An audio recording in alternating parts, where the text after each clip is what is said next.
JBN will keep you informed. Coming up in the news today, Security Minister knows the drivers of violence in Montego Bay, says Fitzjackson. Cops probe murder of two men in Bogwalk. Man arrested in St. James gun find. Bartlett offers condolences to relatives of tourists who died in Ocho Rios. No motive yet in for murder of Donald Quarry students, and 5 killed in St. Catherine since Sunday night. Please remember to like, subscribe, share, leave us a comment, and click the notification bell to receive our daily news items. Security Minister knows the drivers of violence in Montego Bay, says Fitzjackson. People's National Party (PNP) Shadow Minister of National Security Fitzjackson is expressing concern over the recent increase in violence in Montego Bay, St. James, saying that the government is reneging on its promise to sustain the level of personnel and operational intensity in the fight against crime. The Shadow Minister, in a statement yesterday afternoon, said that subsequent to the termination of the state of emergency (SOE) in St. James, the police commissioner assured him and the citizens of Montego Bay that the security presence would be maintained. But it seems the criminal elements are allowed to run amok based on the latest horrid incidents which continue to affect the second city, Jackson argued. Jackson, in his statement, charged the Minister of National Security Horace Chan, who is also the Member of Parliament for North West St. James. He knows full well the influencers and drivers of the current upsurge, and to provide whatever information he has to the security forces. Jackson added that the Andrew Holness-led government has the option to expand the provision of the Zones of Special Operations (ZOSO) in St. James to the affected areas to deal with the present situation, but has so far chosen not to use these enhanced features. He said there are powers in the ZOSO legislation which give the state the ability to organize joint police and military patrols in areas where such a measure would be required.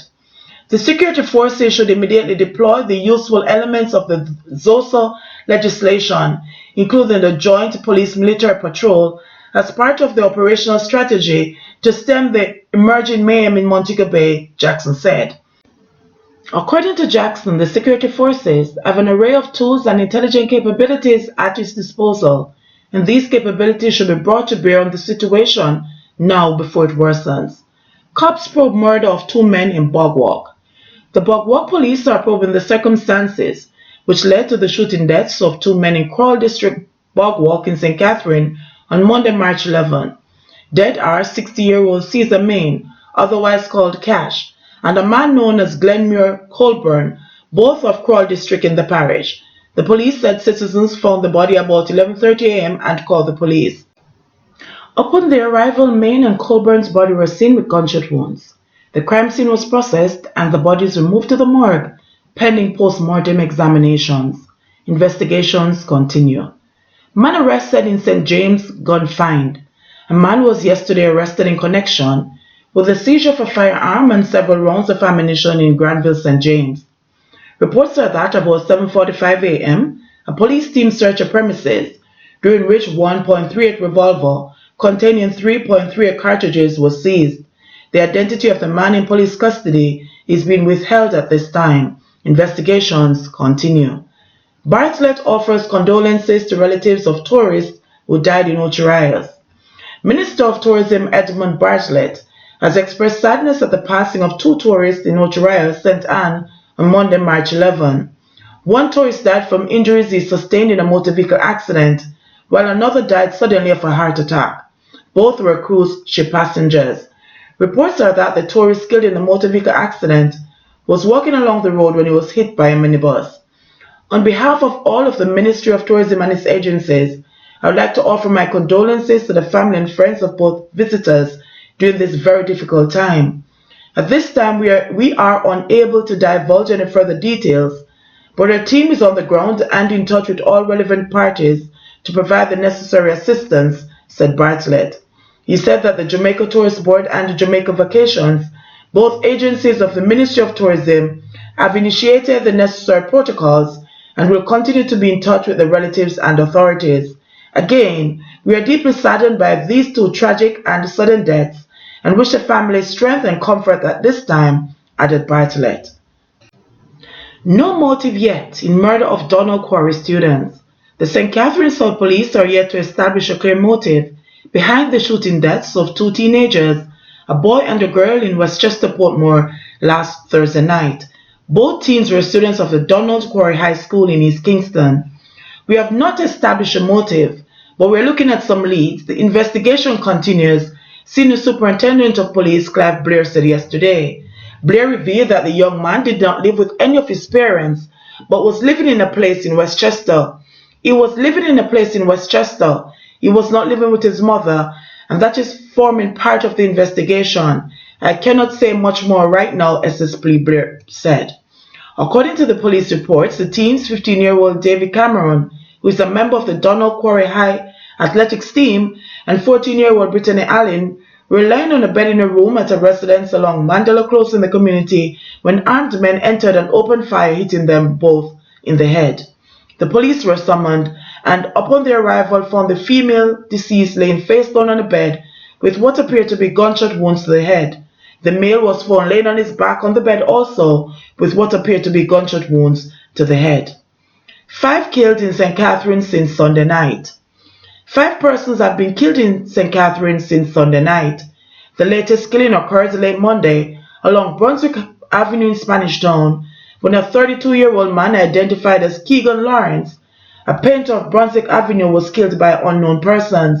Reports from the Spanish Town police are that about 8 p.m., residents heard shots and called the cops. The police team found Lawrence's body on a roadway lying beside a Toyota Axio motor car. He had been shot in the head. On Sunday night, gunmen fatally shot and robbed a shopkeeper in Victoria District in Linstead. The deceased, 33-year-old Verona Sack, also called Trudy, of Victoria District, was reportedly walking home about 9:30 p.m. in the community when she was pounced upon by armed men who shot her. Her purse was reportedly taken by the hoodlums who then fled the scene. She was taken to the hospital where she was pronounced dead. There was also the killing of a male identified as Javon Rowe of a Quarry Hill district on Okra Lane on Port Henderson Road, Spanish Town on Sunday night. The Spanish Town police are investigating. The following morning there was a double murder in Crawl District Bog Walk. Dead are 60-year-old Caesar Main, otherwise called Cash, and a man known as Glenmore Coburn, both of Crawl District in the parish. The police said citizens found the body about 11:30 am and called the police. Upon their arrival, Main and Colburn's body were seen with gunshot wounds. The crime scene was processed and the body is removed to the morgue pending post-mortem examinations. The security forces are still maintaining a limited presence in St. Catherine North, where state of emergency SOE ended on Wednesday, January 2.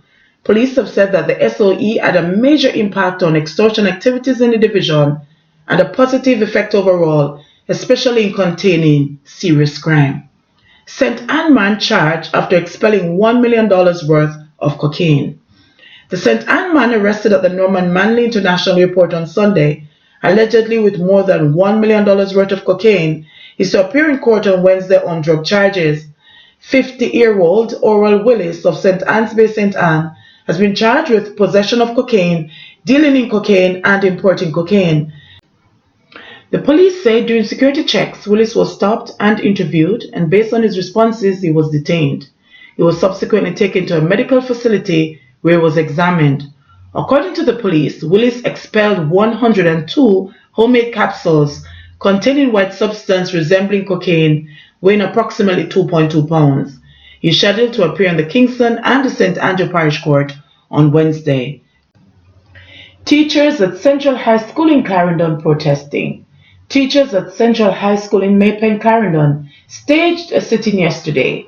The teachers say they have had ongoing issues with the leadership of the school's chairman and now want him to go.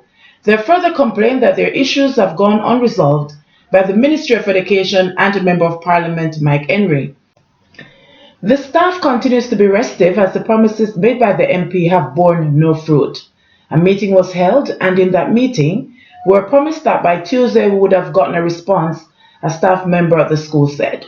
At this point in time, the staff is sitting in the staff room, refusing to attend classes because there have been no responses from the Member of Parliament or from the Minister of Education, reads the stance of the chairman, the staff member added.